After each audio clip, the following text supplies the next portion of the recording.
Estamos eu aqui, Bruno, Evandro, Thiago, para apresentar o capítulo 3 do livro Lógica Formal, Lógica e Dialética, a partir do tópico 9, qualidade e quantidade dos juízes.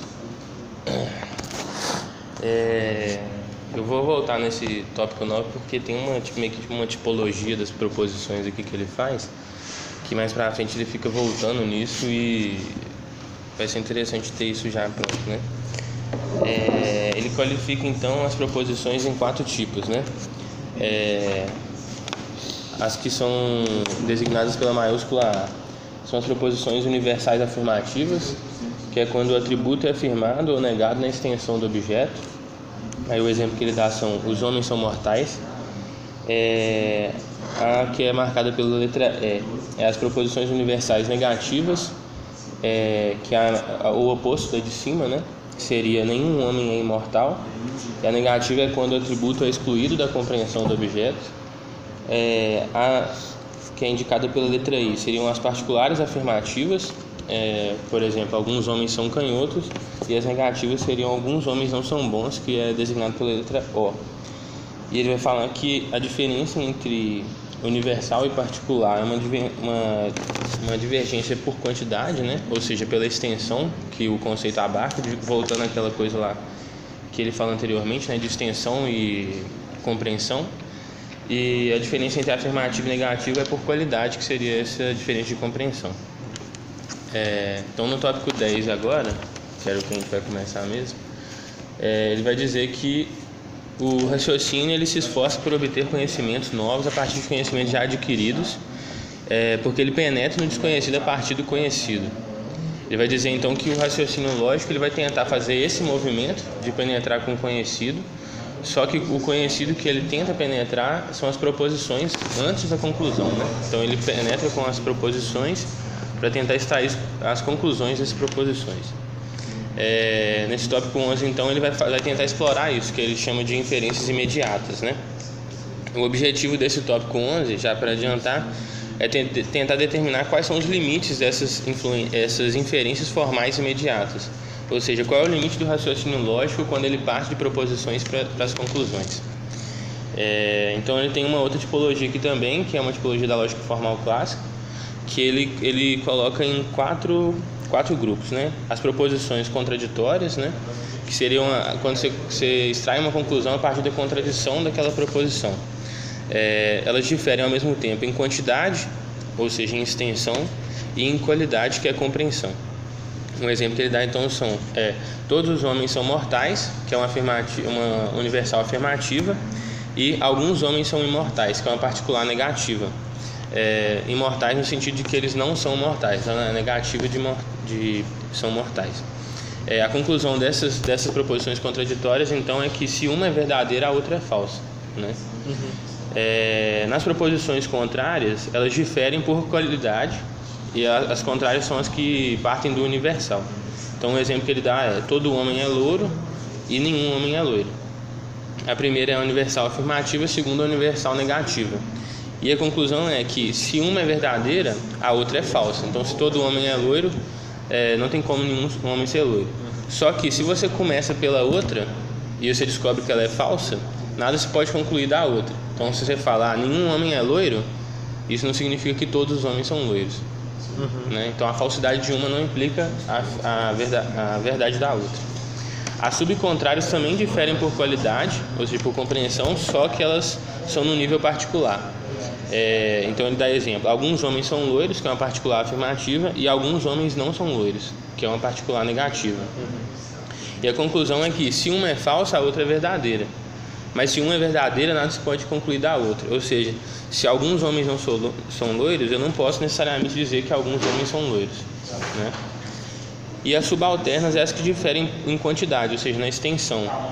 Então a frase todos os homens são bípedes, que é uma universal afirmativa, e a sua oposta que seria alguns homens são bípedes, né? Que seria uma particular afirmativa.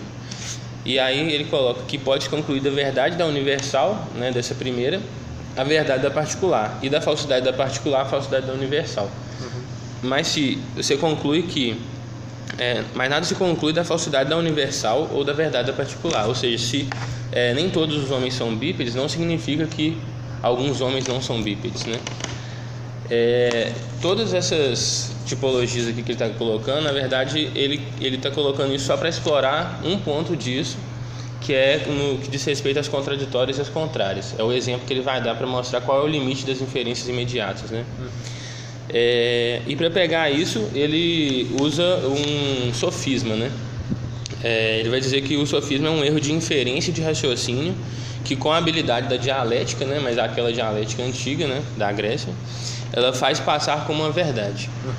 Ou seja, a pessoa ela tira de algumas proposições uma conclusão que pela lógica estaria errada, né? Ou seja, que está contradizendo essas conclusões de cada tipo de proposição.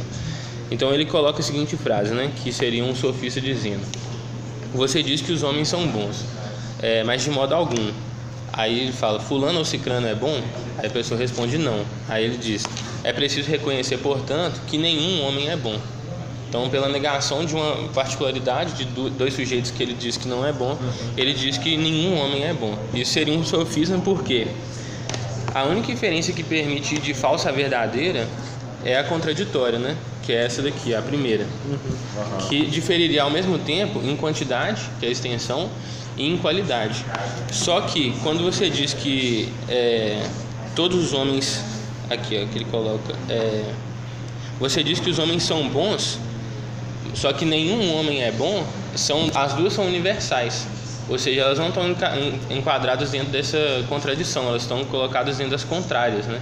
Porque o que está mudando nelas, na verdade, é só a qualidade, né? E aí eu vou ler aqui essa parte, que é um pouco mais extensa, que é aqui no quarto parágrafo da 151. Aí ele coloca aqui: consideramos, portanto, a afirmação todos os homens são bons. Ela exclui formalmente, sem possibilidade de apelo a um fato qualquer, a contraditória: alguns homens não são bons. Entretanto, podemos observar que a afirmação todos os homens são maus, ou seja, né, todos os homens são não bons, exclui também essa afirmação, a de que somente alguns homens são maus. As duas proposições, todos os homens são bons e todos os homens são maus, excluem formalmente, portanto, uma mesma afirmação, o que já estabelece entre elas uma unidade, uma ligação. Então ele está dizendo aqui que mesmo nas contrárias, que você diria que da falsidade de uma você não pode inferir nada sobre a outra, existe uma ligação, né? Porque elas negam a mesma coisa, que é o fato de que alguns homens são maus, né? Com efeito, essas duas afirmações são formalmente não contraditórias. Ou seja, quem está dizendo que elas são contraditórias está aplicando um sofisma, né? Está querendo dizer que a partir de uma particularidade tirar uma conclusão universal. Só que elas não se opõem em extensão, elas se opõem só em compreensão. Então elas são contrárias, sendo ambas universais. Ora, o que diz a regra formal no que concerne as contrárias? Da falsidade de uma nada se pode concluir para a outra, que será ora verdadeira, ora falsa. Portanto, nesse ponto, a regra remete ao fato, à experiência. Por conseguinte, eu poderia dizer legitimamente, do ponto de vista da lógica formal, que nos deixa livre para começar por uma ou por outra das proposições contrárias, pela falsidade de uma e de outra, é o seguinte. Aí essa frase é meio confusa, mas tem a ver com essa conclusão que ele tira, né? É falso afirmar que os homens sejam bons. Tenho mesmo com efeito razões para crer que todos os homens são capazes de ser maus. Portanto, é verdade que todos os homens são maus. Mas não obstante, é falso que todos os homens sejam maus. Tenho razões efetivas para crer que todos os homens são capazes de ser bons. Portanto, deve-se concluir que todos os homens são bons. Eu excluo apenas que somente alguns homens sejam bons e alguns sejam maus. Deixa eu só ver. Até o segundo que eu vou ler. É verdade que a regra dos contrários põe que a verdade de uma comporta a falsidade da outra. Ou seja, se a que vem primeiro é verdade, a segunda é falsa. Mas sem reciprocidade. Essa reserva, essa fissura, ela abala o edifício formalista, pois tudo depende então da proposição pela qual se começa e da maneira de começar. Então ele está dizendo que isso aqui, que aparentemente existe uma lógica por trás, né, que seria a de que isso poderia gerar alguma conclusão que fosse real, na verdade tem uma fissura que é justamente pela qual você vai começar, né? Então ele diz aqui, né? A regra das contrárias, então, abre-se para um movimento do pensamento rumo ao conteúdo e à investigação. Ou seja, mesmo que a lógica formal está tentando lidar com essas formas e tirar conclusões puramente pelas formas, ela chega no momento onde que é preciso voltar para o conteúdo para entender se os homens são maus ou bons, né? Você precisa voltar para a experiência. Então ele diz: todo homem é ao mesmo tempo bom e mau, sob dois aspectos diferentes. E afirmando isso, estarei muito mais perto da verdade concreta do que pegando essas duas proposições separadas, né? Do que dizendo que todos os homens são maus e todos os homens são bons. Aparece então a contradição real, que não é uma contradição meramente formal, né, entre as palavras e as proposições. Que era dos sofistas. Que era dos sofistas. É uma contradição no conteúdo, né, na identidade do ser determinado, diferente de qualquer oposição formal. Qual que é a conclusão então dessa parte 11, né, que ele está falando sobre essas inferências? É que o domínio do formalismo lógico ele só se mantém fechado se ele se mantém sem conteúdo ou sem um contato renovador com o seu conteúdo. Aí ele diz lá na 152, deixa eu ver onde que está isso, pra vocês acompanharem.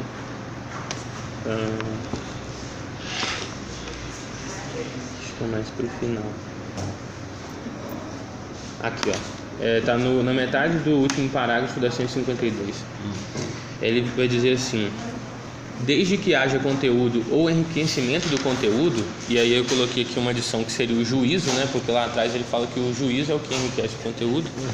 As regras formais são superadas, e aí eu adicionei também dialeticamente, né? Porque elas são superadas não no sentido de que ela acaba com o princípio de identidade, mas no sentido de que o princípio de identidade passa a ser uma coisa que estrutura o pensamento para caminhar rumo ao conteúdo, né? Assumido, né?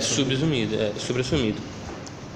E aí aqui no último parágrafo, no primeiro parágrafo da 153, ele vai dizer aqui, né? A impossibilidade formal abstrata da contradição dá lugar à necessidade concreta da contradição. E mais que isso, conduz a essa necessidade, né?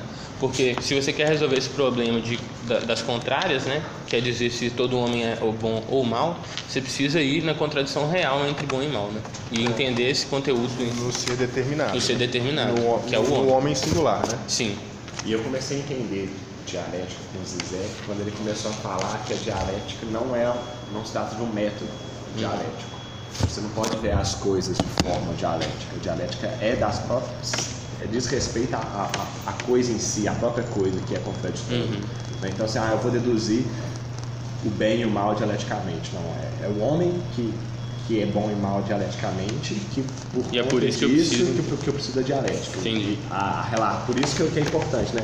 Tudo depende pelo qual se começa e da maneira de começar. Eu acho que tem uma virada assim, que é importante destacar, sabe? Talvez apareça mais para frente, assim, mas o que eu fiquei com a intuição dessa passagem é um pouco isso, assim, olha só, não se trata de um método dialético, mas se trata de uma dialética das coisas, né? Uma dialética do valor que estão mais, né? Não é uma dialética do método dialético para explorar o capital. O capital é dialético, o capital é contraditório. Mais pra frente o que ele vai falar é que a dialética também é um movimento do pensamento, né? Sim. E aí que no real ela é o encontro entre subjetividade e objetividade, né? Sim. A dialética enquanto movimento do pensamento e a dialética enquanto movimento concreto, né? E aí é o real que ele sintetiza essas duas coisas. É o movimento do pensamento e o pensamento do movimento. Ele fala lá atrás. Exatamente. Aí agora Mas Pode falar. não só para... porque esse momento aí me lembrou muito aquele texto do Marx, né? O texto dos Grundes, né? Que ele discute método da economia política, que é um texto que ficou muito famoso porque ele faz justamente a função do método de investigação e o método de exposição, né? E aí a questão da exposição, né? Está colocada aí um pouco. Sim. Na necessidade de você avaliar para onde você vai, né? A partir do ponto de partida por onde começa também. Então a questão tá um pouco aí, mas você vê que o método de exposição ele é de alguma maneira, não, obviamente, posterior à investigação. Então, eu não sei, eu acho que é importante retomar também aquele textinho lá do Marx para pensar isso, né? Porque a questão é você investir o que você já sabe, né? Na experiência.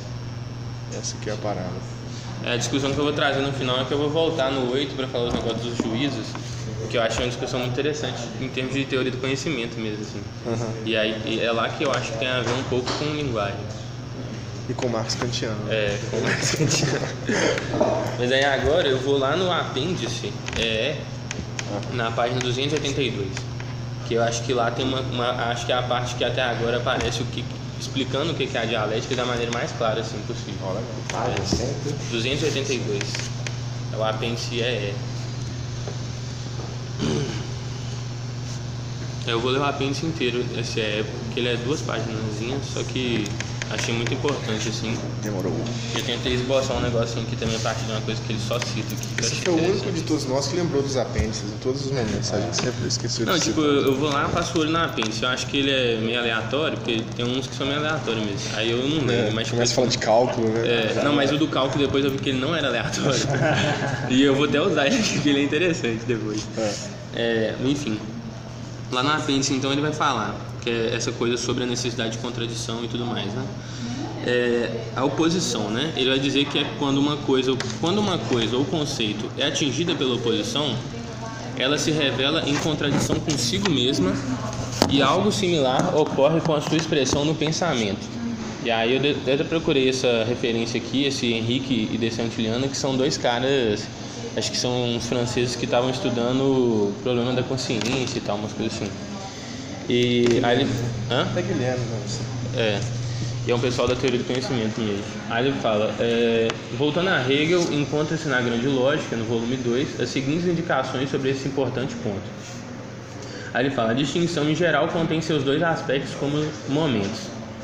Na diferença propriamente dita, esses aspectos se separam indiferentemente. Esses 2 primeiros momentos aqui eu fiz um comentário aqui que eu achei pouco claro, assim, né? O que é a diferença entre distinção e diferença, né?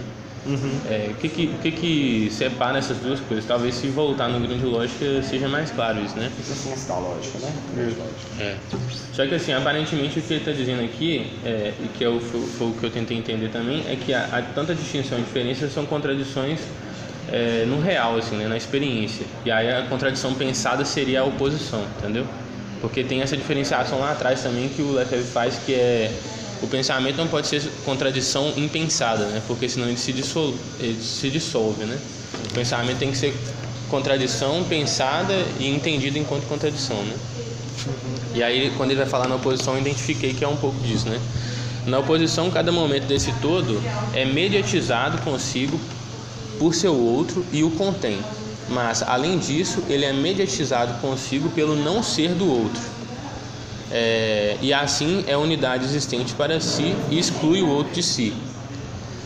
A determinação reflexiva, que é essa oposição, por causa disso, não é simples relação com o externo, com aquilo que ela não é, mas ela é ela própria relação, né? É ela própria essa relação e exclui a sua negação. É desse modo a contradição.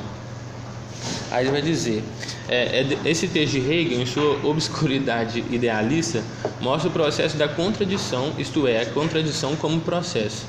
Por um lado, a contradição é uma consciência aprofundada da oposição, e isso enquanto determinação reflexiva. Mas esse aprofundamento exige que o pensamento penetre no conteúdo e no movimento da coisa. Por outro lado, a contradição é real e viva. Então ele está dizendo os 2 movimentos da contradição, né? A contradição no real e a contradição no pensamento. Cada termo que tem uma existência exclui o outro de si e, por conseguinte, entra em conflito com ele. Luta contra ele, embora penetrem-se e incluam-se um no outro. Objetivamente, portanto, a contradição desenvolve e amadurece o que era virtual na diferença e na oposição. O movimento da consciência dialética reencontra-se um movimento dialético da coisa, que é isso que a gente estava conversando agora. E aí ele vai e fala, né, que se recorde o exemplo mais simples, que é o proletariado e a burguesia. Então eu tentei escrever aqui uma coisinha assim para entender o que seria esse movimento quando diz respeito ao proletariado e à burguesia, né? E aí eu coloquei assim, né, porque como ele fala aqui, né, o termo ele exclui de si o outro, né, e ele se define por si e pelo não ser do outro, né? Então o proletariado se define por si só, mas por não ser a burguesia, né? Então eu coloquei... na verdade, isso na crítica da filosofia do direito de Hegel, né? que o Marx coloca é justamente isso, assim, porque ele parte do conceito de sociedade civil, né? Como o Hegel, que de alguma maneira o Hegel define a sociedade civil como uma negação, né? Mas o que ele chega é o que ele vai olhar dentro da sociedade civil burguesa, qual que é o não idêntico, né? Assim, o que tem internamente, né? A semelhança interna à sociedade civil. Isso. E aí é nisso que ele chega no conceito de proletariado, nesse momento, tipo 1843. Entendi. É interessante isso, hein? Não, lá no Crítica da Filosofia do Direito. Crítica da Filosofia do Direito. Entendi. Acho que era muito legal também um outro texto assim pra... Esse é um dos textos mais difíceis do Marx, eu acho. Né? Eu comecei a tentar ler e não consegui entender. Muito relevante, muito... E tem que ler o Filosofia do Direito. Tem, antes, né? Mas é porque é isso, assim, a questão do... Porque, enfim... O Hegel, né? Não sei, eu acho que tem gente que fica tentando colocar também a ideia de que o Hegel... A filosofia do direito dele era, no fim, uma coisa meio nazista e tal, totalitária nesse sentido, assim, né? Mas eu acho que não entendo assim. O Hegel é um filósofo do Estado de Direito, né? Entendeu? Do Estado liberal de direito e tal, conservador, liberal e tal, mas do Estado de Direito. E é por isso, assim, mas é porque ele define a sociedade civil como uma... E a gente ficou rico com isso até hoje, né? Assim, vamos defender a sociedade civil e tal. Só que o que o Marx faz tem uma diferenciação justamente interna, ele fala assim, olha, dentro da sociedade civil, quem realmente... existe um igual não idêntico, né? O não idêntico ali, que a gente precisa olhar para ele, que é o proletariado, que ele tem um devir negativo, assim, de uma maneira. Dentro da sociedade civil. Para ser sociedade civil, ele precisa superar a sociedade civil. Não tem outra maneira, não tem outra forma a não ser, enfim, dissolver isso, né? Esse movimento poderia ser o mesmo movimento que eu descrevi aqui, na verdade. Um movimento de desenvolver o que antes era só virtual, né? Mas no caso, sociedade civil. Né? Não, mas tá. Você está dizendo.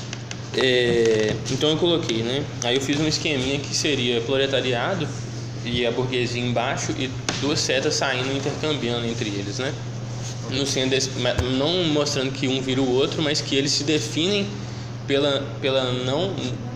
não ser do outro, né? Eles se definem internamente, mas se definem pelo não ser do outro. E o que está no centro disso, que é o que está sendo desenvolvido, que é o que ele coloca aqui, né? O que desenvolve e amadurece o que era virtual, o que é o virtual que eu coloquei no centro seria o modo de produção capitalista, entendeu? E aí eu coloquei essa contradição entre proletariado e burguesia desenvolve e amadurece o que era virtual na diferença e na oposição, isto é, o modo de produção capitalista. Ou seja, proletariado e burguesia seriam etapas do desenvolvimento de uma mesma coisa, né? Porque elas se definem pela sua lógica interna, mas pela oposição do não ser do outro. E essa dicotomia, que a princípio é uma dicotomia apenas de contrários, de termos contrários, né? Se torna uma dicotomia real, né? Uma contradição real que gera um movimento do modo de produção capitalista. Foi assim que eu tentei interpretar esse trechinho. Isso é interessantíssimo, essa interpretação, porque é uma questão super contemporânea, né? Porque o que é digamos assim, o projeto de emancipação da humanidade? É a defesa da sociedade de trabalho ou é o proletariado enquanto autonegação, né? Assim, acabar com a burguesia e com o proletariado, que são as consequências faixas da mesma sociedade civil burguesa. Não é isso, mais do que acabar defender o trabalho dentro da sociedade civil burguesa, o problema é acabar com a sociedade civil burguesa. A centralidade do trabalho ou o fim do trabalho? Não, mas então, isso é um problemão, assim, né, hoje. Se discute muito, mas eu tendo a concordar com essa coisa mais fim do trabalho. Eu sou meio contra, mas eu acho que eu vivo o fim do trabalho, então... Você vai ser obrigado a passar. Não existe mais essa opção. Tem mais trabalho, não acabou. Não existe mais essa opção. E aí logo em seguida ele vai dizer, que é a parte que eu estou falando sobre dialética, que eu achei bem claro assim. Para elucidar o princípio geral da dialética, ou seja, aqui mesmo a passagem da forma ao conteúdo e da identidade à contradição, e esse que é o princípio geral da dialética, né? Que você pega duas coisas que têm suas identidades definidas internamente, então voltando àquele coisa do Aristóteles, o princípio da identidade, né? O proletariado é o proletariado. Por quê? Porque existe uma identidade que deve... né? E a burguesia é a burguesia, né?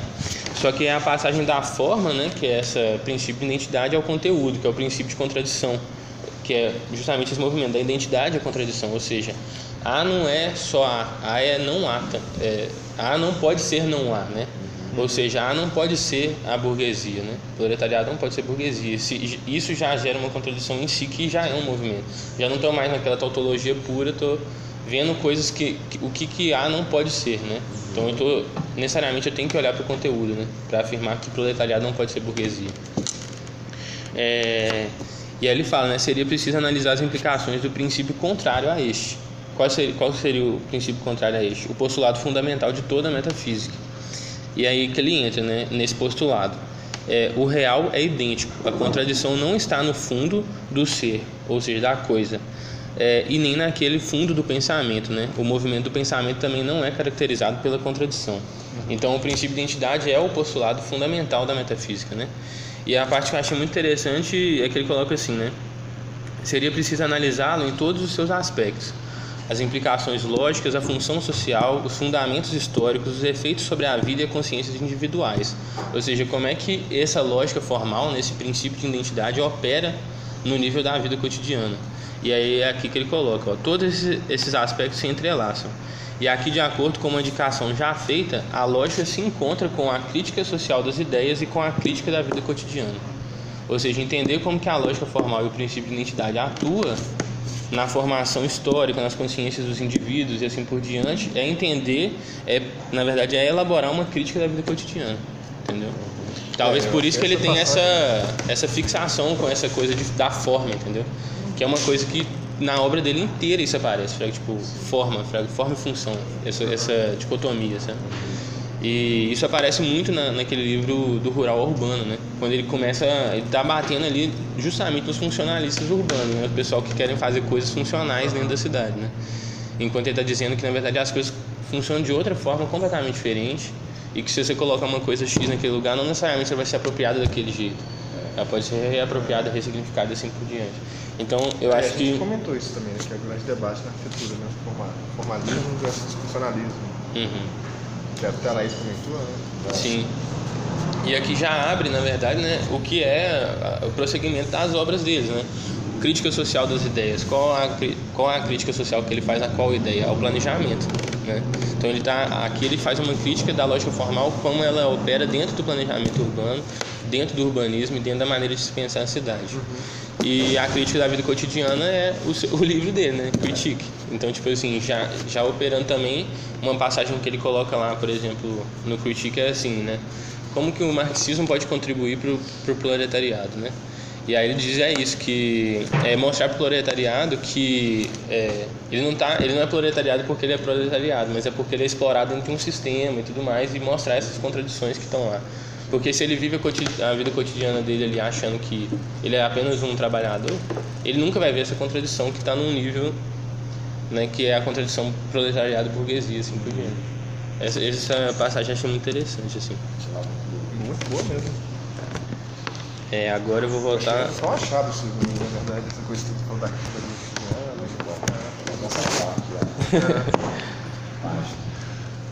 E é interessante porque esse livro vem antes, né, dessas coisas, né? Pois Então acho que aí ele já começando Mas ele está anunciando o projeto. Total. Porque ele, quer dizer, não sei se ele estiver vivendo com crítica da vida cotidiana antes.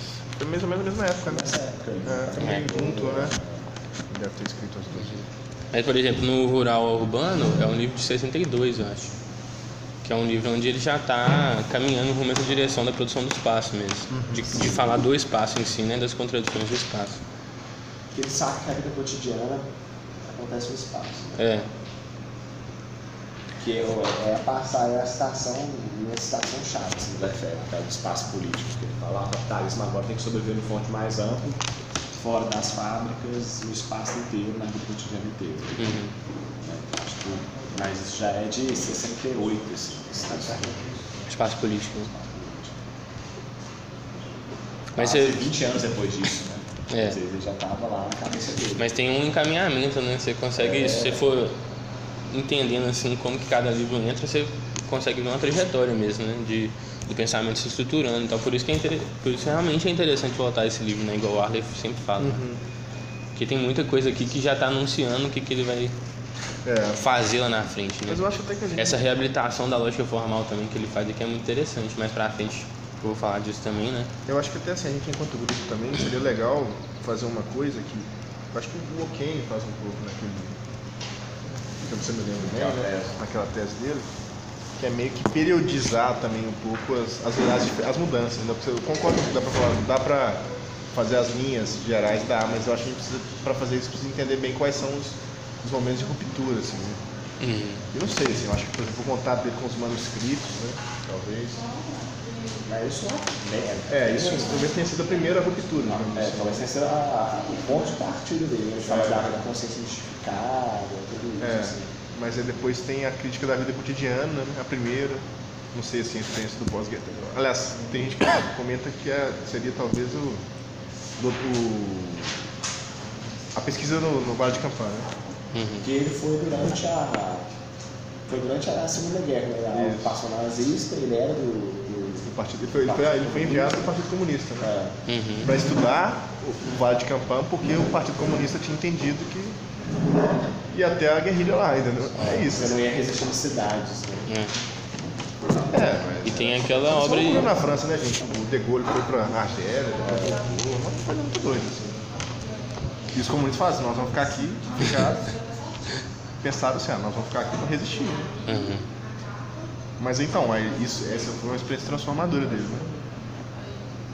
E aí, eu tô falando isso porque, se eu me lembro bem, o Okane fala um negócio importante, que tem uma transformação também, na década de 60, importante, da própria crítica da vida cotidiana, né? Então, se você for lá do volume 1 para o volume 2, tem um enriquecimento, assim, muito grande em termos de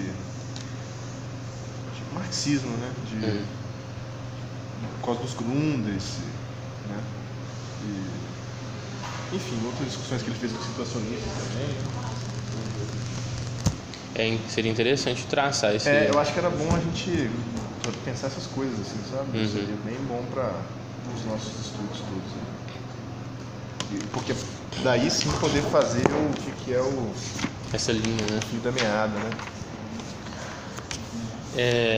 Só para explicar também agora o que vai rolar agora no resto do capítulo, né? Ele está sempre tratando de maneiras que a lógica formal tem para lidar com essa obtenção de conclusões, né?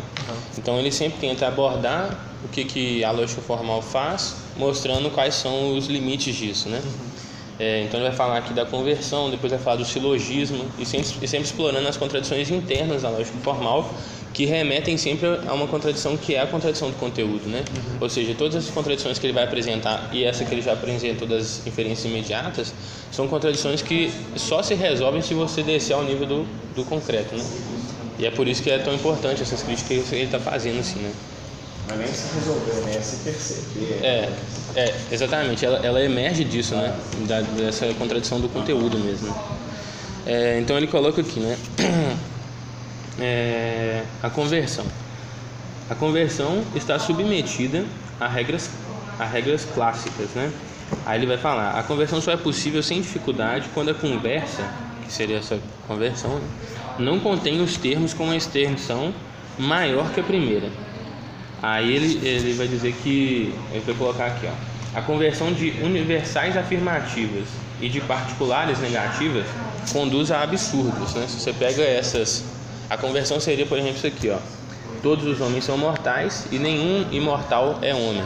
Entendeu? Eu estou convertendo uma conclusão que eu tiro da primeira preposição para a segunda. Então, se alguém é imortal, com certeza ele não é homem, dado que todos os homens não são imortais, né? São mortais. Só que quando você vai tentar fazer essa conversão com universais afirmativas e particulares negativas, ela conduz a absurdos. Então ele coloca aqui alguns exemplos. Todos os homens são mortais, que é uma universal afirmativa, se converteria em todos os mortais são homens, o que não é verdade, né? Tem os animais, etc. E a particular negativa seria: alguns homens não são matemáticos. O absurdo que ela levaria seria: alguns matemáticos não são homens. Umas coisas meio bizarras. E ele fala, né, que a conversão só é possível em universais negativas e particulares afirmativas. Ou seja, nenhum homem é espírito puro, então nenhum espírito puro é homem. E alguns homens são estúpidos, seria convertido em alguns seres estúpidos são homens, né? Só que aí ele vai no 13 já tentar ver qual que é o limite, né, desses raciocínios de inferência imediata. Então, um exemplo que ele coloca aqui ele vai colocar: o alcance dessa inferência é estreitamente limitado. Da proposição verdadeira, alguns homens são viciosos, extraem formalmente a inferência: alguns seres viciosos são homens, né? O que não é um absurdo. Ora, é um absurdo lógico que eu falo, né? Só que é um absurdo no ponto de vista do real, né? Porque ele vai dizer: ora, na verdade o vício, ele supõe a consciência, a vontade e assim por diante. Quais poderiam ser, portanto, os seres viciosos que não são humanos, dado que só a consciência é que permite o vício, né?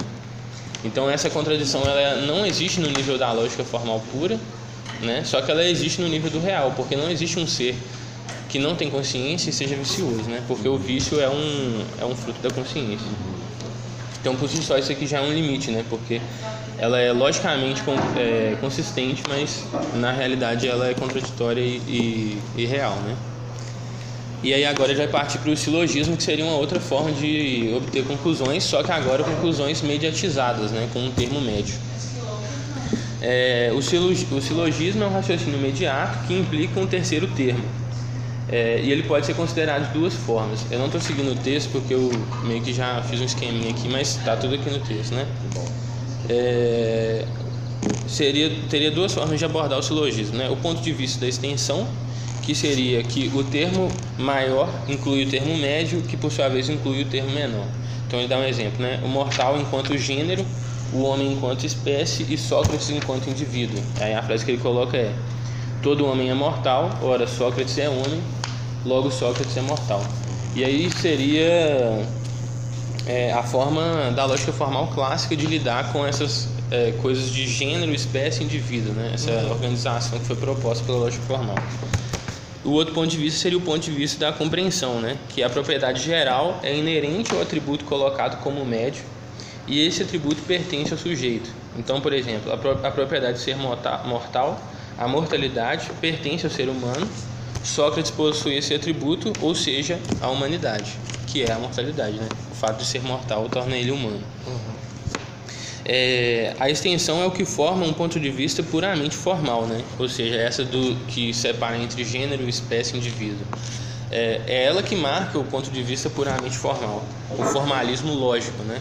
Porque desse ponto de vista o silogismo reduz a uma tautologia, ou seja, não sai nada de novo dessa estrutura, né? Porque você está inferindo que Sócrates é mortal porque ele cabe dentro de um gênero que já continha essas características, né? Dentro de uma espécie que já continha essas características. Então, disso nada tem de novo, né? O Sócrates seria uma representação daquele gênero mais geral e de uma espécie mais geral. Só que para o Lefebvre ele vai dizer que o silogismo só pode ser fecundo quando ele é visto do ponto de vista da compreensão, né? Ou seja, na medida em que se abre para um certo movimento e expressa um conteúdo que ele põe em forma, né? Quando o que está sendo analisado não é mais o que cabe dentro do que, mas o que faz essas coisas serem similares, né? O que faz de Sócrates um humano? É a mortalidade, né? Então existe uma coisa que está ali no nível do real, né? Que você pode entender no real. Então ele vai dizer que o silogismo expressa desse lado, né? Do lado da compreensão, uma lógica da essência, né? E aí ele vai dizer, né? A lógica habitual, isso lá na 156 agora que eu tô. Só para lembrar que, como eu tinha dito, eu tinha filiado a lógica do Hegel e justamente a doutrina do ser, o segundo livro, a doutrina da essência, e o terceiro, a doutrina do conceito. Então lá na 156, deixa eu ver onde que tá. Tá lá no 1, 2, 3, 4, 5, no sexto parágrafo da 156. Ele vai dizer: a lógica habitual distingue de modo formalista o pensamento, que seria a subjetividade, e a objetividade. E aí eu vou ler esse trechinho do Hegel aqui. O pensamento é então reconhecido apenas como atividade subjetiva e formal, né? A subjetividade é reduzida à forma, né? E o objetivo, em oposição ao pensamento, é considerado como algo estável e dado em si. Mas esse dualismo não é verdadeiro e é pouco inteligente tomar as determinações do subjetivo e do subjetivo sem indagar sobre suas origens. Com efeito, o subjetivo é apenas uma fase do desenvolvimento a partir do ser e da essência, né? essa subjetividade rompe dialeticamente o seu limite e pelo silogismo se explicita em objetividade, né? Ou seja, eu consigo da realidade, né, da objetividade, eu consigo extrair conclusões que tomam forma na subjetividade, mas que voltam para lidar com a objetividade, né? Então é esse movimento, né? Eu consigo dizer que Sócrates é mortal porque eu observei Sócrates, eu disse que ele é mortal pelo fato dele ser humano. Só que todas essas categorias são categorias que já emergiram ao nível do pensamento, porque eu estou classificando ele dentro de coisas que eu já observei que estão sendo contradizadas. Sim, já foram abstraídas pelos juízos que eu fiz dessa realidade, né? Então, esse movimento, ele é um movimento duplo, né? Que está lidando tanto com a subjetividade quanto a objetividade, né?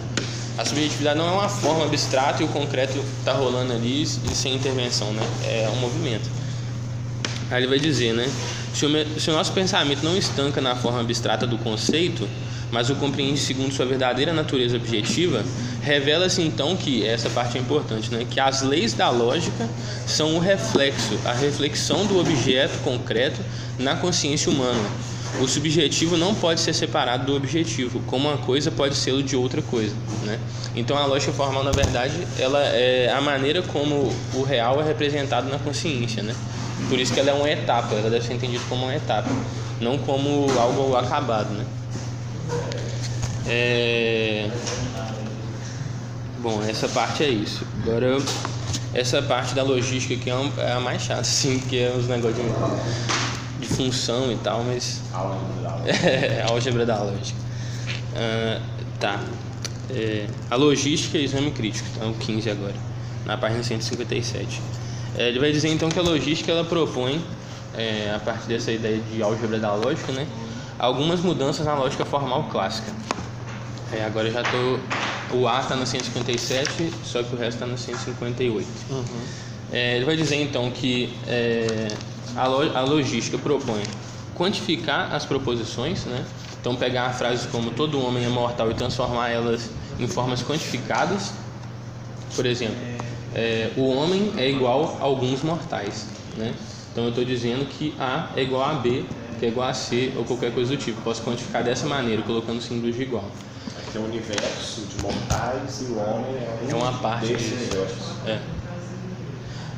E aí no B ele vai dizer que as proposições elas não se resumem, como na lógica formal, a essa relação ser, né? Que ele chama que o Hegel vai chamar de cópula, né? Essa cópula do ser, né? Que uma coisa é outra, né?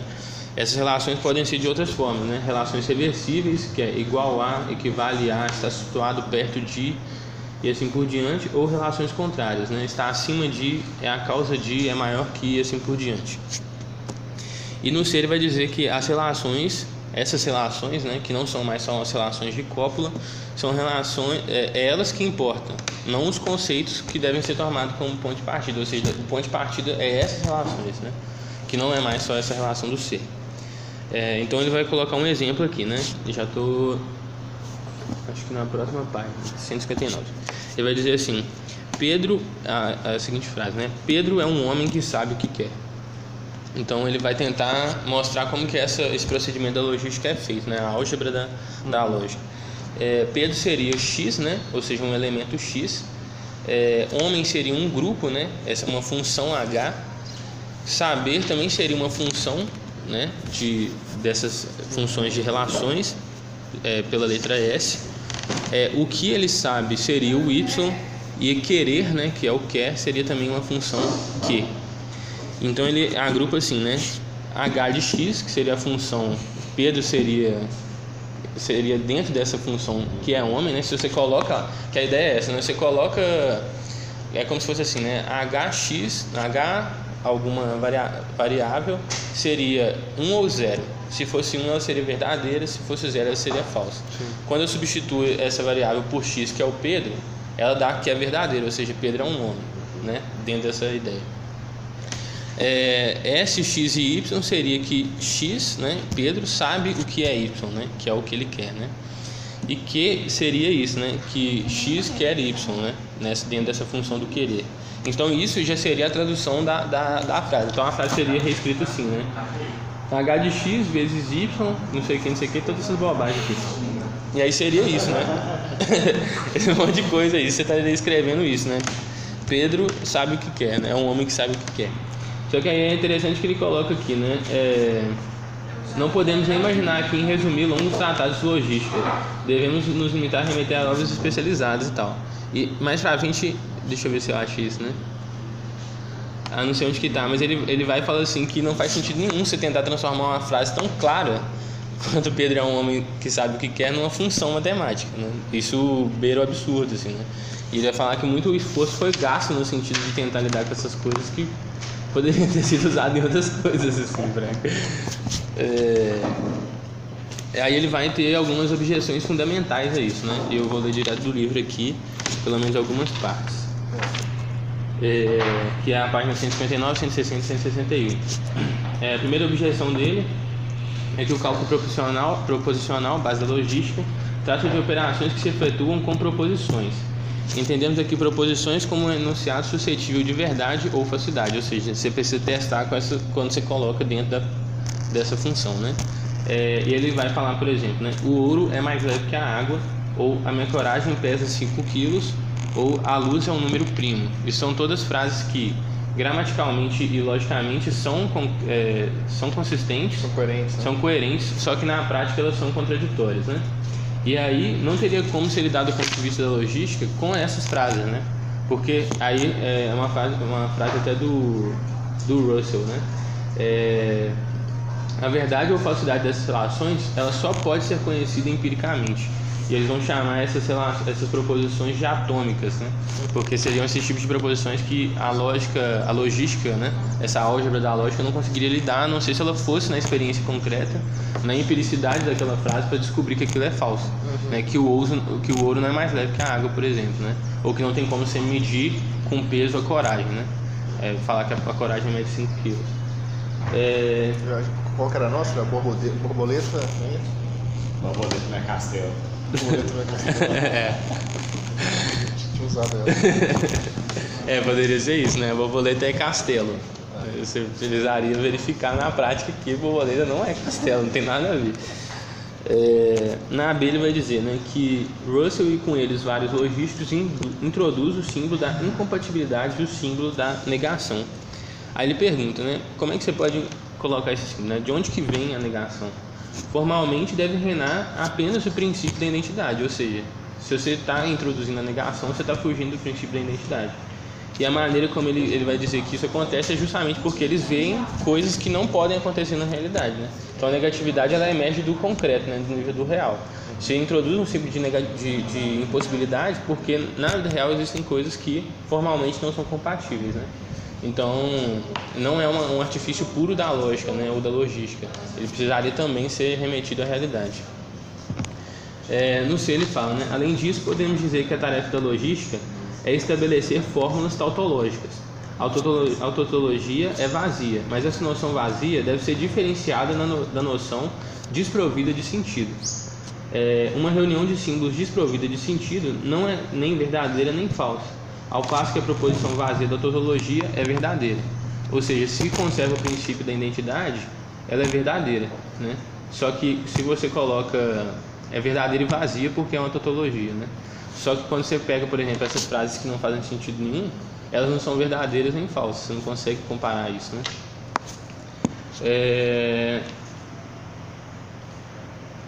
Deixa eu ver onde que eu parei. Tá. A logística encontra-se aqui com a questão enfrentada pela lógica formal. Ela postula que o rigor define a verdade. A verdade, portanto, é vazia, né? Se verdadeiro é o princípio de identidade e ele é uma tautologia, né? Ou seja, ele é vazio, né? É infértil, a verdade então seria vazia? E quem ou o que virá preencher esse vazio? A experiência? Mas como é que ela entra nesse vazio? Como recebe sua verdade de uma forma vazia? Ou será que é ela que torna verdadeiramente verdadeira a forma? Ou seja, essa tautologia vazia, verdadeira, só pode ser verdadeira enquanto conteúdo, né? E essa experiência com suas negações e contradições reais entra facilmente nessa imensa tautologia vazia que seria o pensamento enquanto pensamento. Aí eu vou dizer, certamente o pensamento humano não é uma substância, mas é um poder, e isso a logística esquece, né? É o pensamento humano que, lidando com o concreto, que preenche essas formas vazias, né, da identidade, tá?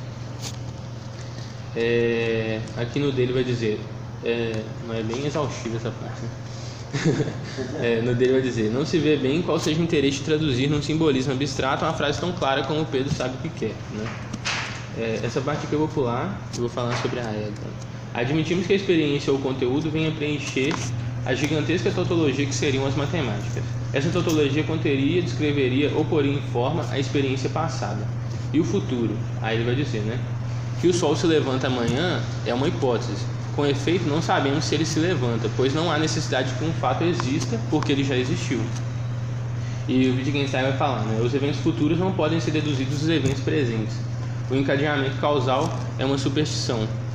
Com efeito, a logística incide apenas sobre conjuntos ou classes, e essas classes ou conjuntos podem ser constatadas apenas no passado, ou seja, você só consegue emergir essas formas que você está lidando porque elas são frutos do passado, né? Ou seja, não tem como você dizer, por exemplo, a palavra homem sem que no passado você tenha tido diversas experiências em que te informe o que seja um homem para delimitar que aquela forma refere àquela experiência, né? Ou seja, todas essas formas vazias, né, mesmo elas vazias, elas só existem porque existe um conteúdo concreto que é as experiências do passado, né? E aí ele vai falar, né? Isso é resolvido apenas por uma lógica da essência e por uma teoria do silogismo indutivo, né? Esse silogismo enquanto lógica da essência. E no F, finalmente a logística choca-se com paradoxos lógicos que podem parecer sutis aos profanos. Esse aqui eu nem vou explorar, não, porque até uma coisa que eu estava conversando, não sei com quem, mas com o João Tonucci. Porque ele começa a citar uns paradoxos de matemática como se todo mundo soubesse o que é, assim. Mas assim, o fato é que essa logística se choca com paradoxos matemáticos e não consegue resolver eles, né? O conjunto é numerável. Eu ia falar que o paradoxo é esse, né? Tipo, existem os conjuntos numeráveis e porque existem subconjuntos que são compatíveis com esse conjunto superior e isso é um conjunto enumerável. Aí a pergunta é: existe um conjunto enumerável dos conjuntos enumeráveis? Tipo assim, esse que é o paradoxo. Só que eu acho que isso é mais entendido como paradoxo se você entender todas essas coisas que estão por trás dessa teoria matemática, né? Agora vem a parte que eu achei que é a mais interessante assim, do capítulo, que é quando ele vai discutir essas coisas como formalização e conteúdo, conceito e ideia, o ser e a ideia, e depois ele vai partir para uma história da lógica formal. Só vou tomar um gole d'água se vocês quiserem fazer alguns comentários aí.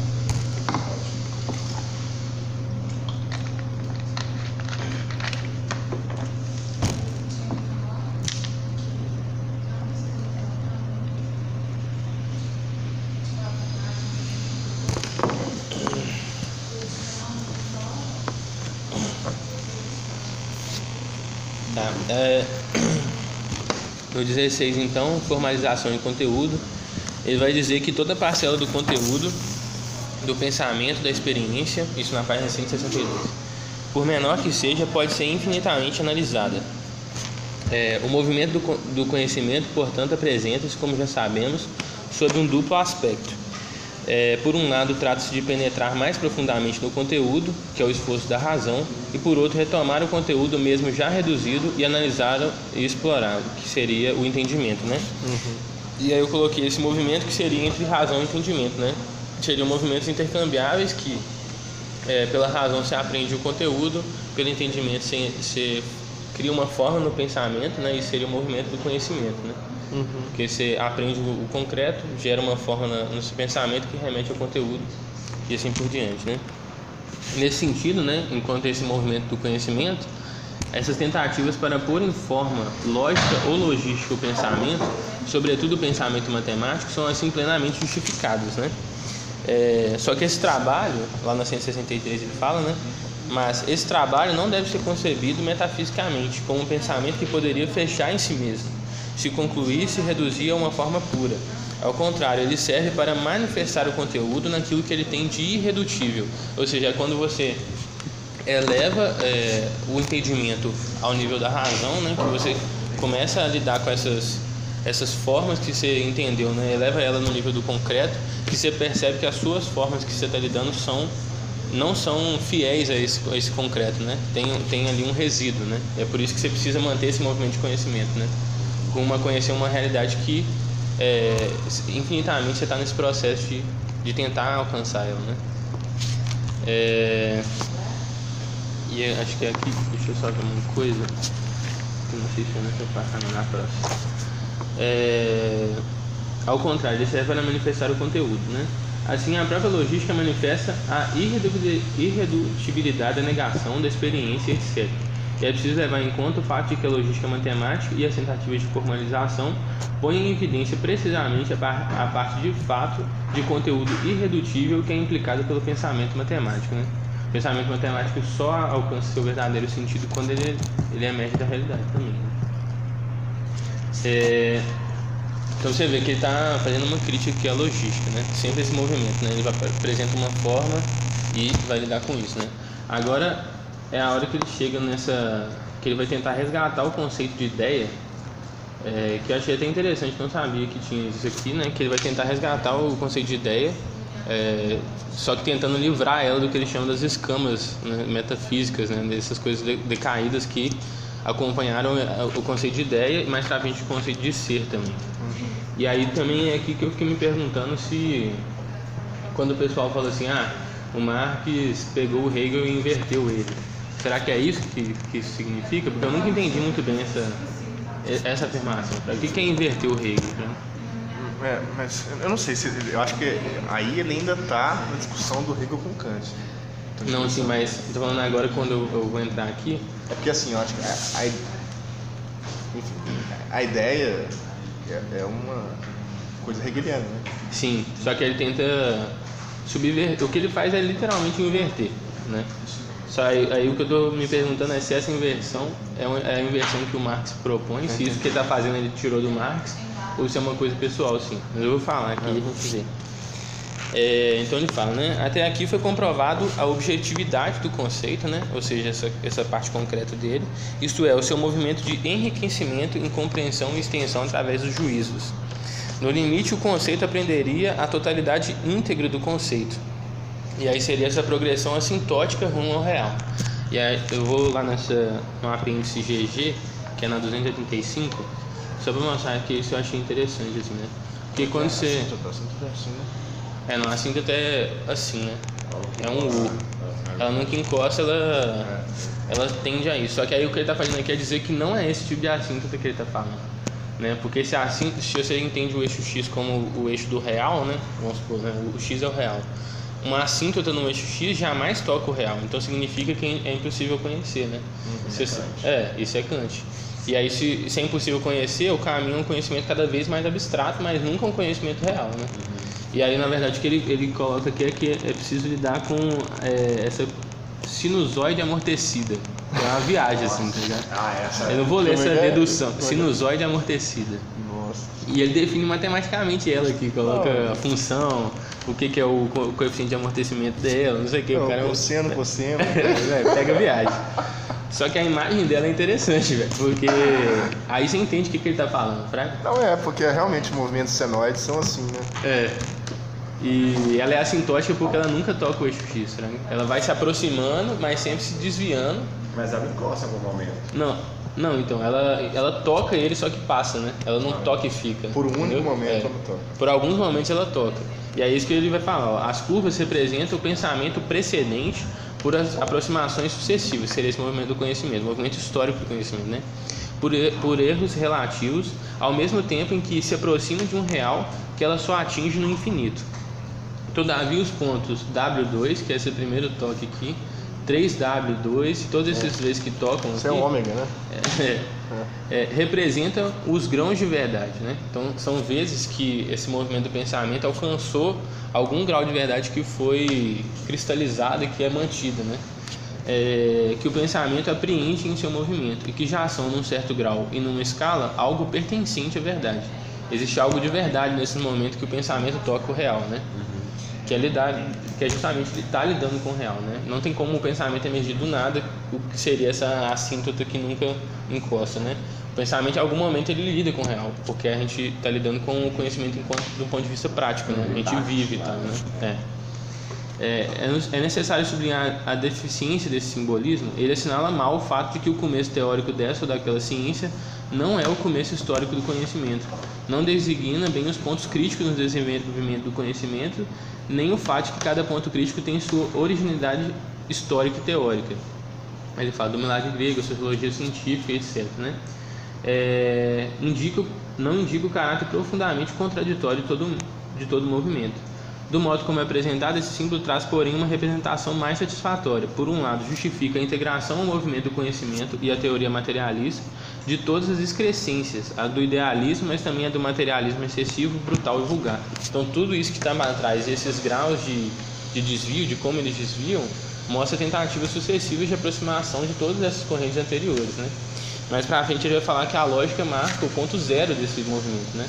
Então o zero aqui nessa função aqui, sinusoide, seria o início da tentativa de aprender pelo pensamento a forma do real, né?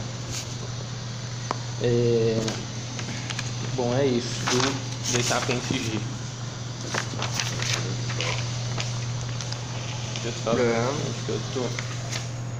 É por isso que a gente não aprende trigonometria na economia, entendeu? Porque senão você consertaria. Senão você acertaria em verdade de vez em quando. É isso. Você tem que aprender só as funções não trigonométricas, que não dizem nada sobre a realidade, né? Só fazem um estrago, assim. Nunca tocam a realidade, né? Nunca tocam a realidade. O Arre adora esse comentário. Então ele vai dizer aqui, né? A essa conclusão, né? Esse movimento que eu falei agora, né? Reservaremos por definição o nome de ideia. E é aqui que ele volta com essa questão da ideia, né? Para Lefebvre, então, a conclusão desse processo, né? Que seria, ele nunca se conclui, né? Mas caso ele se concluísse, o limite desse processo seria a ideia, né? Ou seja, o conceito tende para a ideia. É isso que ele coloca aqui, né? A posse da ideia suprimiria o desconhecido, já que seria o conhecimento completo de um conjunto de objetos da natureza e, por conseguinte, da natureza inteira, pois nela tudo está ligado. E aí ele coloca, a ideia existe na natureza.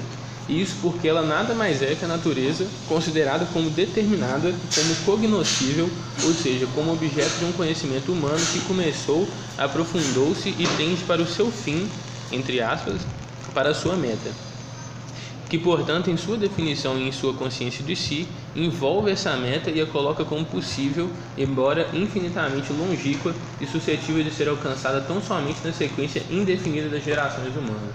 Então, ao invés da ideia ser isso que é uma coisa que paira sobre tudo, né, e encarna em algumas coisas, dando alguns graus de verdade, mas nunca alcançável em si, né, a ideia passa a ser esse limite, né, em que o conhecimento humano sempre tende a ele, né? A ideia não seria mais essa coisa inalcançável, seria não alcançar o horizonte virtual, né, do conhecimento humano, né? Possível, impossível. A virtualidade, sim, é o possível e impossível. Ela é alcançável na medida em que o conhecimento humano caminha para isso, né? Só que ela é o infinitamente inalcançável porque ela é só o limite, né? A gente está sempre por aproximações sucessivas tentando chegar nesse limite, né? Aí ele vai dizer, né? A ideia existe e, não obstante, não existe enquanto ideia separável da natureza metafisicamente. É por isso que esse conceito dele não é um conceito hegeliano, entendeu? Ele está falando que a ideia não existe metafisicamente. A ideia existe enquanto um movimento real do concreto, do conhecimento rumo a ele, né? Não, mas então, eu não sei se isso é uma discordância, se o Hegel discordaria disso, entendeu? Entendi. Tem um texto do Sartre, chama Dialética Hegeliana Marxista Dormiana. E aí ele tenta requalificar o Hegel, falar assim, olha só, o Hegel não era um metafísico vulgar, né? E aí ele tenta dar uma explicação um pouco historiográfica por que o Marx fala essas coisas, estou colocando Hegel de ponta cabeça, porque é o mundo que estava invertido, né? Então ele tenta, porque tinha um debate no jovem hegeliano de esquerda que era um socialismo utópico, que se diferenciar deles, então o Sartre tenta reconstruir um pouco isso assim, reabilitando o Hegel. Entendi. É muito bom esse texto, é o curso que ele deu na USP. Como é que é o nome? Dialética Hegeliana, Marxista e Dormiana. Ele passa pelas três. Vou procurar isso. Muito preparado. Que doideira. Eu não sei, eu acho que esse problema da ideia e o real aí não é exatamente o que diferencia o Marx do Hegel, mas talvez seja o que diferencia o Hegel do Kant, entendeu? E eu não sei, talvez para pensar a questão do Marx e do Hegel, o avesso, tem outras questões, assim, mais a questão do materialismo, talvez, né? E acho que é a questão do absoluto também, que é uma coisa que no Marx não está lá assim, né? Não é o absoluto. Eu falo isso porque realmente é estranho, né? Tem um outro livro lá do Lefebvre, eu sempre falo desse livro, na verdade, né? A ausência e presença. Tem uma parte que ele está discutindo a teoria das representações. E aí ele vai dizer que aquela coisa lá que, não sei se já falei com vocês, de que os marxistas não exploraram a fundo o que significa realmente falar de ideologia, né? E aí ele coloca lá que a ideologia, na verdade, é isso, né? É uma coisa idealista, né? Porque ela emerge, ela é fundada numa consciência de classe, né? Mas ela é uma coisa que é abstrata, sabe? Tipo, a ideologia está lá abstrata. Só que ela modifica empiricamente o real, né? A maneira como as pessoas lidam com o real, né? Então, em que medida não tem também uma coisa meio idealista dentro do Marx, né? Quando ele trata da ideologia, né? Por isso o cara lá, o Alfred von Herk, existe nessa ligação kantiana do Marx, que se trataria de um abstrato real, uma abstração real. Entendi. Né? Que por mais que seja uma forma de pensamento ideal, ela tem uma incidência sobre o real e sobre o determinismo real. Entendi. Né? Por conta de uma sociedade do conceito de troca que se desenvolve no capitalismo, a gente toma determinadas atitudes na vida concreta. E porque a gente toma essas atividades concretas, a gente tem a ideia de troca ideal. Uma sobredetermina dialeticamente a outra. Tipo, trabalho socialmente necessário, né? Não tem como você determinar isso. Né? Concretamente. No concreto não existe. Mas opera em todos os momentos, tudo que a gente faz. Valor, tipo assim, né? O trabalho socialmente necessário está aqui. Tá. Foi o trabalho socialmente necessário que gerou isso aqui, só que não existe. Por isso que é aquela coisa que ele cai, né? Caro pra essa galera, como Kurtz e tal. Seria um bom texto para ler no grupo do Crítica Dialética. Pois é. Não, é verdade. Não, mas isso aí não. A galera sempre discute também esses textos em inglês. O do Bolsonaro foi em inglês. Não, mas a gente podia pensar esses para os próximos aí, né? Os próximos temas, né? Eu quero voltar com o Paulo Arantes, mas lá no debate do negócio da psicanálise, que a gente foi com a Rita, eu e o Léo. Foi essa semana, né? Foi essa semana. Eu e o Léo estavam comentando de ler esse Alfred von Herk. Não fiquei nem sabendo, cara. Você me mandou, né? O livro. Mano, você chegou a folhear ele? Folhei isso, achei interessante. Bem legal. Ele é um alemão, né? Eu lembro da escola de Franco, mas eu não consegui defender o doutorado dele. Só o Adorno botava fé. E aí ele é tipo segunda geração, assim. Ele era aluno do Adorno, do Horkheimer. Mas então, ele deve ter sido. Isso aí vai contar a história dos vencidos da escola de Frankfurt. Né? Quem venceu foi o Habermas. Uma outra linha. Uma outra. De Darwin Holland. Você não ver, né? Mas. Não, mas é esse negócio importante de pensar mesmo, né? Não sei, eu acho que tem alguma coisa do Adorno aí que explica isso, né? O cara conservador, mais ou menos conservador. Não, ele era, mas... em alguns aspectos ele fez isso. Mas não é uma teoria conservadora, né? Não sei se sempre uma teoria conservadora. A teoria dele era uma pessoa conservadora, mas...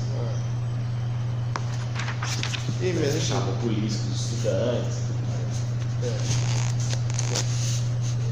Botou fé na manifestação e depois cagou, né? Mas por outro lado, assim, aqui no meio de tudo, a tese do Eduardo lá mesmo é que a questão está na leitura que o Habermas faz do Marcuse. Um texto chamado Técnica e Ciência sobre como ideologia. Pois eu acho que talvez o Habermas seja mais herdeiro do Marcuse do que do Adorno do Horkheimer. Mas é porque assim, ele também é herdeiro do Adorno, né? O cara foi assistente de pesquisa. Não, claro. Então, tipo assim, de alguma maneira também, esse fato do Adorno falar assim, olha, o que eu preciso fazer, mestre, para mudar o mundo e tal? Vai lendo aqui. Dialética e tal. Enfim, o Hamilton é um cara esquisito, né? Sabe que ele foi da juventude hitlerista? Sério? Que é isso, cara? Ele foi da juventude. Enfim, isso também não é uma coisa assim. Só tô dizendo que explica um pouquinho também algumas coisas. Mas não é determinante de nada, assim. É contexto social, né? Terminando essa parte do conceito da ideia, eu vou ler aqui nesse final aqui. Peraí. A ideia não se define em si, pois em si ela é apenas saber virtual, possibilidade de saber e de agir.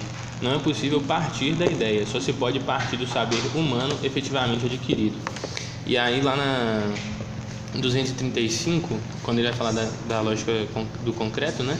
Ele vai dizer: a ideia sob esse ângulo aparece como a unidade do ideal e do real. É uma unidade, então, né? Do ideal e do real, com o acento posto sobre o real, né? Ou seja, materialismo, né? O acento é a unidade entre ideal e real, mas o acento é colocado no real. Aí já acho que é coisa do Marx, né? Vai falar. Isso está lá na frente, quando ele vai falar de dialética. Agora voltando ao último parágrafo 163, né? Ao retomarmos aqui uma noção e uma terminologia metafísica que vai de Platão a Hegel, devemos advertir que as libertamos de seu envoltório, de suas escamas mortas, para conservar apenas seu sentido objetivo e dialético, seu núcleo simultaneamente racional e real. A ideia expressa precisamente a unidade do racional e do real, a objetividade do pensamento humano, mas na natureza e pela natureza. Ou seja, a subjetividade do pensamento que se objetiva na natureza, né? A ideia é a própria natureza da qual o homem, o pensamento humano e o conhecimento fazem parte.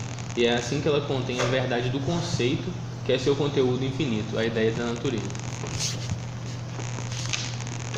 No 18 aqui ele vai tentar agora reabilitar esse conceito de ser também, né? Só que a partir dessa reconfiguração da ideia de ideia mesmo, né? Que ele vai colocando. Ele vai falar que a palavra ser tem uma função primordial na expressão do real, né? O homem vê significa o homem evidente, e a proposição qualitativa a água ferve a 100 graus pode ser escrita a água é fervente a 100 graus, embora nem todas as relações e proposições reduzem aos juízos com cópula ser. Só que, além disso, né, o ser pode ser tomado em dois sentidos. O primeiro sentido que ele coloca é o sentido abstrato, do ser em geral, o ser indeterminado, e trata-se assim em sua formulação abstrata do imediato, ou seja, de um pensamento do imediato. A árvore é e a tinta é. Deixa eu só ver onde que está isso aqui. Não sei ainda que são. Aí ele fala: não sei ainda o que são a tinta e a árvore, mas eu sei que eles existem, né? Porque eu aprendi eles, né? Essa forma de imediato, o ser abstrato, foi adquirida por um enorme trabalho do pensamento, já que seu aparecimento caracteriza o milagre grego. Assim conquistada e imediatizada, pois adquirida através de milhões de tentativas de pesquisas de abstrações parciais, ela se torna o imediato do pensamento, enquanto pensamento do imediato, ou seja, o ponto de partida do pensamento claro, da determinação pensada e posta sobre a forma definida. Aí eu coloquei aqui, né? O imediato, né, que é o concreto e o real, ele é mediatizado porque ele é aprendido pela experiência e por aquilo que você já conhece, né, pelo já conhecido. E ele se torna esse imediato mediatizado, né, que é toda essa confusão que ele fala aqui, se torna o imediato do pensamento, né, porque eu passo a lidar agora com as formas que não tem conteúdo mais, né. Então ela vira o imediato do pensamento, enquanto o pensamento do imediato, ou seja, eu pensando o imediato da natureza, pela mediação do pensamento, ele emerge ao nível do conceito como imediato do pensamento, né?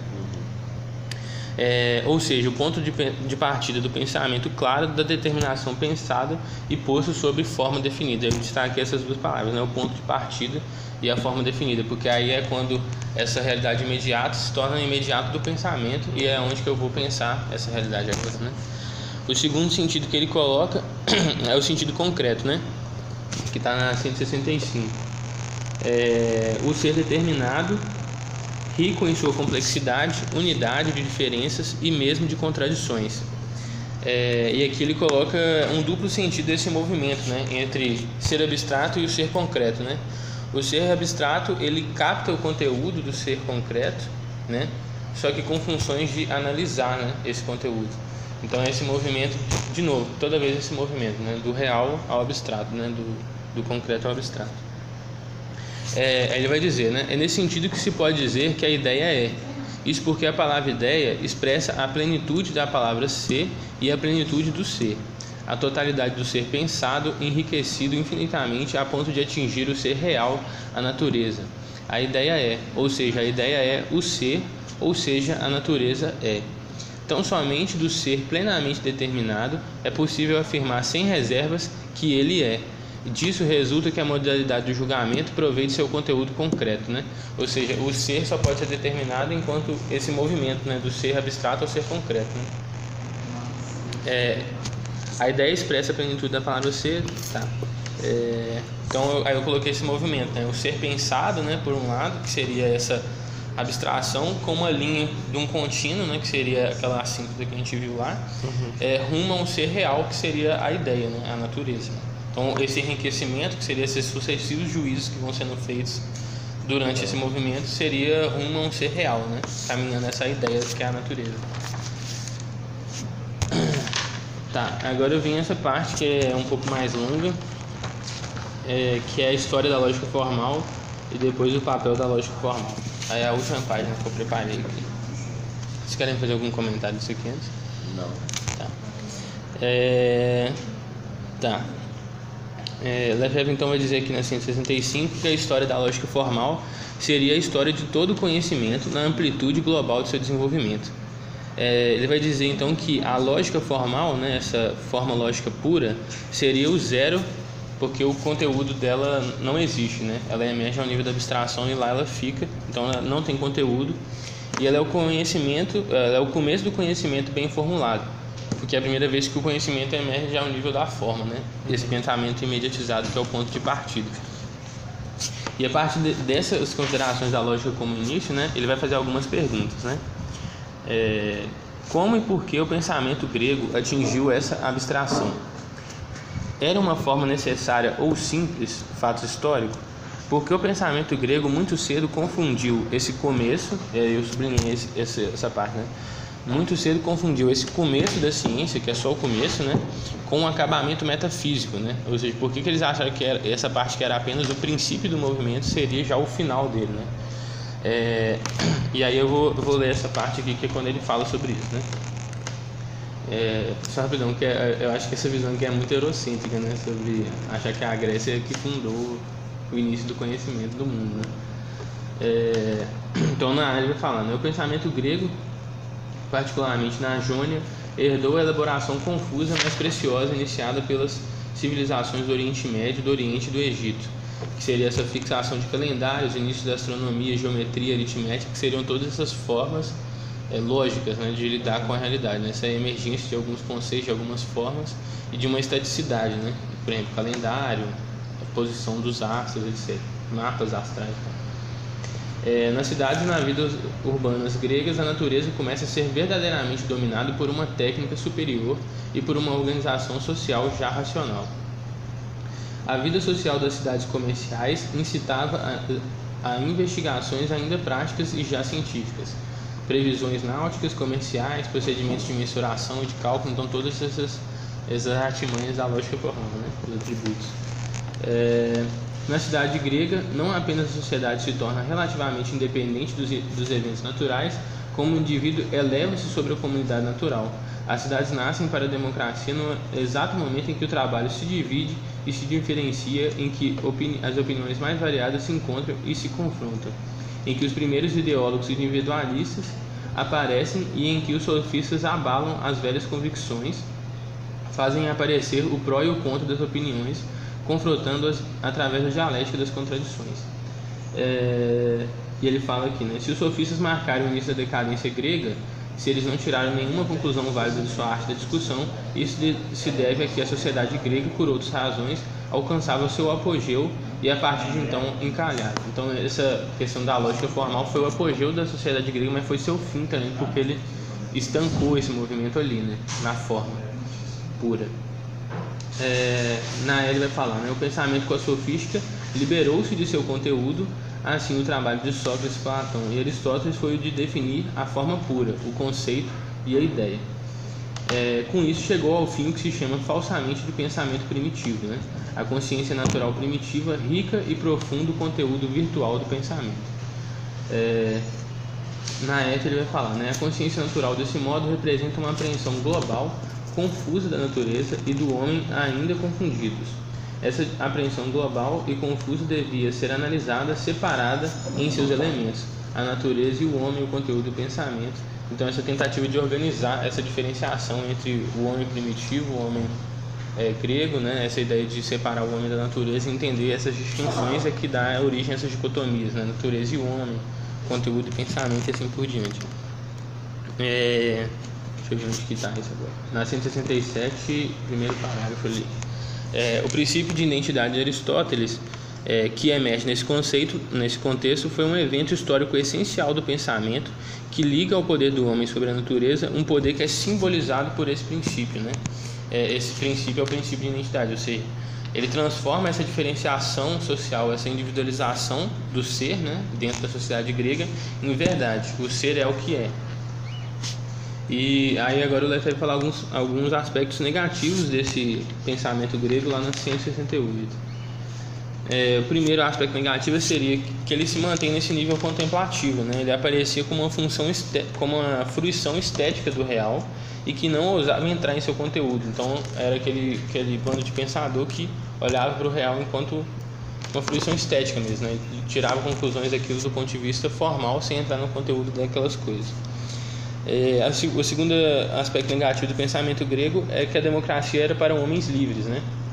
Então os pensadores eram os aristocratas que eram destacados da natureza e do trabalho prático cotidiano. Então realmente essa conexão entre prática e teoria, essa coisa do concreto e do abstrato não teria, porque os caras estão sentados lá assim de boa, fazendo pensamento mesmo e nunca trabalharam, não fizeram nada assim.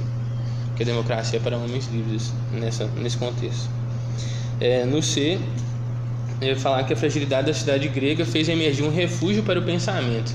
E isso aqui eu acho que tem muito a ver com aquele livro que eu falei, né, O Nascimento da Tragédia, que ele vai falar que de um lado, e isso na verdade até qualifica um pouco da crítica do Nietzsche à democracia, tanto a democracia quanto ao cristianismo, né? Que ele vai falar, né, que essa fragilidade da cidade grega faz emergir um refúgio para o pensamento que de um lado é a moral, através dessa busca da salvação, né, do pós-morte e tudo mais, e de outro lado a metafísica, que é essa forma do pensamento que dá origem a um mundo belo e ideal, né? Então esse refúgio para essa tragédia que ainda estava presente na cidade grega. Bom, desse capítulo eu separei só essas coisas mesmo. Só essas coisas. Por fim, lá no último tópico, no 20, ele vai falar sobre o papel e lugar da lógica formal. Deixa eu só ver onde que está isso aqui. Tá.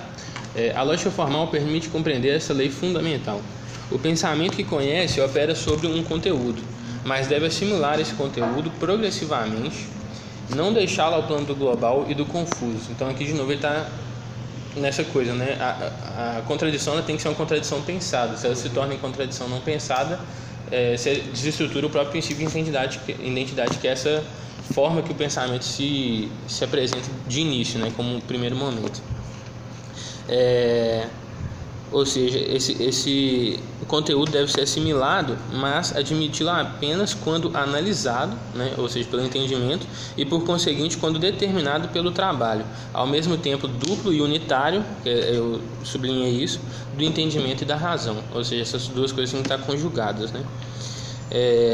Aí nessa última parte ele vai dizer, né? Para Lefebvre devemos abandonar o formalismo, mas não a lógica formal. A lógica formal consiste em um momento da razão, tanto no movimento histórico, esse momento, né? Ela é tanto no movimento histórico do conhecimento, ou seja, esse início do movimento do conhecimento, quanto no movimento do pensamento. Ela é a primeira etapa do movimento do pensamento. Foi isso que eu separei.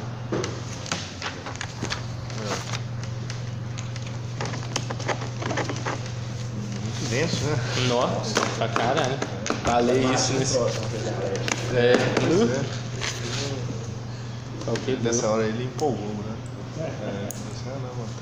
Tá muito didático, eu empolguei. Não, mas é muito claro, assim, né? Do modo como eles põem. Eu gostei muito desse capítulo, assim, porque eu acho que essa coisa dele voltar nas próprias ferramentas da lógica formal para criticar ela, eu acho que é o que faz sentido mesmo, né? Porque se criticar a lógica formal já do ponto de vista dialético é muito fácil, né? Tem que fazer uma crítica imanente, né? Sim. Esse aqui é o procedimento. O negócio aqui é mostrar os limites da lógica enquanto lógica, né? Da lógica formal enquanto lógica formal. Olha só pra você ver, quando você faz a conversão, olha o absurdo que dá, né? Ou quando você quer falar de uma coisa que tem uma negatividade, não tem como você se manter no nível da lógica formal. Então todas essas críticas são no interior da própria lógica, né? Não para destruir ela, né? Mas para reabilitar essa lógica enquanto momento do pensamento, né? O princípio de identidade, e é isso que eu estava falando, que eu entendi um pouco melhor, é isso, né? Lefebvre não está falando que esse princípio deve ser abandonado, esse é o princípio estruturante do pensamento, né? Só que ele é um princípio que, se ele se mantém estanque, né, enquanto fim, ele não dá nada, né? Porque ele é uma tautologia vazia. Então esse princípio ele tem que ser o ponto de partida do pensamento na medida que eu delimito cada coisa, né? A árvore é a árvore, a mesa é a mesa e assim por diante, para eu começar a emergir para as contradições que são inerentes desse conteúdo que eu vou começar a resgatar agora pela razão, né? O único sentido do princípio da identidade é buscar algo que não é idêntico. O paradoxo talvez seja isso. Agora, só um comentário que eu ia fazer, que eu separei aqui, que está lá no início, uma hora que ele vai falar sobre os juízos, né? Que ele separa as teses do Kant e do Aristóteles sobre o que vem primeiro, né? O juízo ou o conceito. E aí uma hora ele fala assim, né? Lá na página 149, ele vai dizer assim, né? 148 e 49, né? Vou falar tudo então, né? Ele vai dizer, né? Os lógicos e psicólogos indagam se o conceito precede o juízo ou se ocorre o inverso. Para Aristóteles, a percepção incide sobre o geral. Percebemos o homem em geral antes de perceber Callias, né? Ou seja, esse geral seria o concreto. Para Kant, o ato elementar da consciência é o juízo. O conceito envolve então uma virtualidade e uma possibilidade indefinida de juízo. Agora, para o Lefebvre, ele vai dizer: a atividade que constitui ou enriquece conceitos procede através de juízos sucessivos, né? E lembrando que anteriormente ele já falou que para ele essa distinção entre juízo sintético e juízo analítico ela é uma distinção fajuta, na medida que todos os juízos são juízos sintéticos. O único juízo propriamente analítico é o juízo que é o que lida com características que estão no interior da própria forma, seria o juízo tautológico, né, do princípio de identidade. Todos os juízos que não são de princípio de identidade, que vão para outras extensões, são juízos sintéticos. Então, quando ele fala aqui, né, a atividade que constitui e enriquece os conceitos procede através de juízos sucessivos, né, juízos sintéticos sucessivos, de ligações estabelecidas e compreendidas entre os conteúdos dados à experiência. Isto é, não possuímos inicialmente o conceito de árvore nem o de verde. Isto é, antes de dizermos que a árvore é verde, antes de dizer que a árvore é verde, mas entre muitos objetos coloridos e muitos seres orgânicos estabelecemos uma rede de semelhanças, de analogias, de ligações ou de incompatibilidades experimentais e então dizemos a árvore é verde. Esse momento é o momento de formação do conceito ou do enriquecimento desse conceito, tanto de árvore quanto de verde. Só que ele fala que você não pode deixar de admitir que em Aristóteles já tinha uma esquematização dessa operação. Que ele fala, né? Digo imediatamente de cada árvore, deve-se admitir com Aristóteles que digo imediatamente de cada árvore, desde que já tenha visto várias árvores, é uma árvore, ou seja, o conceito já está formado, antes mesmo de saber qual árvore que é essa.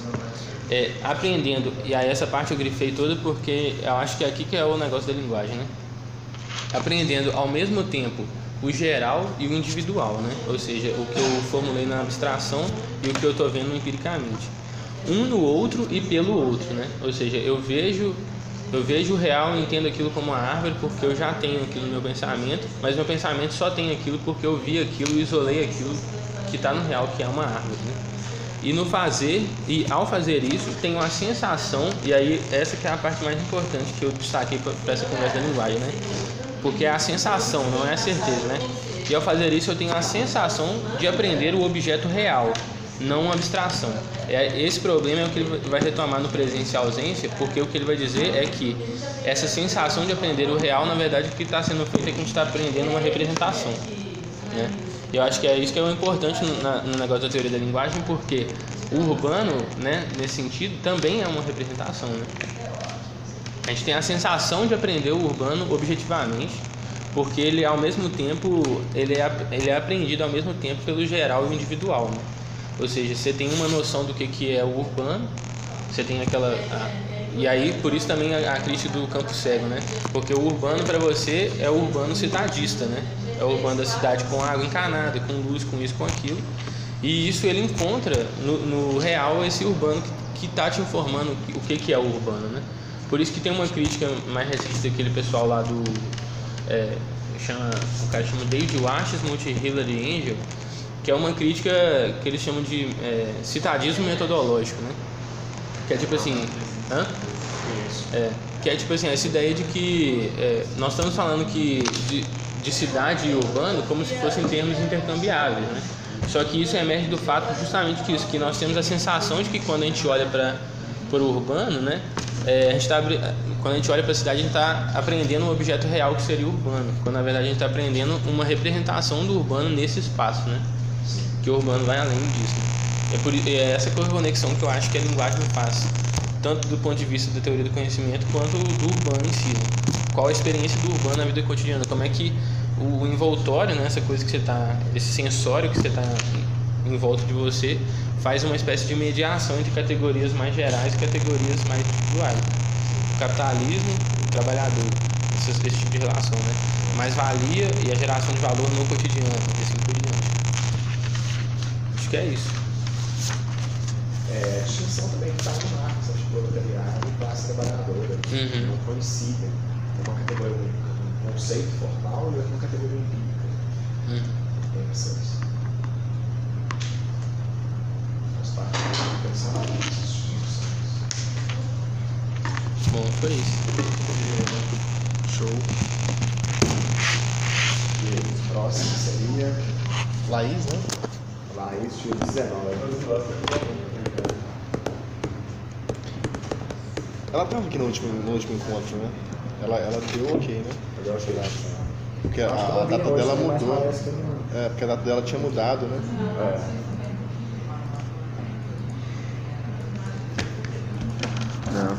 Bom, então é isso, né? A Wiedersehen.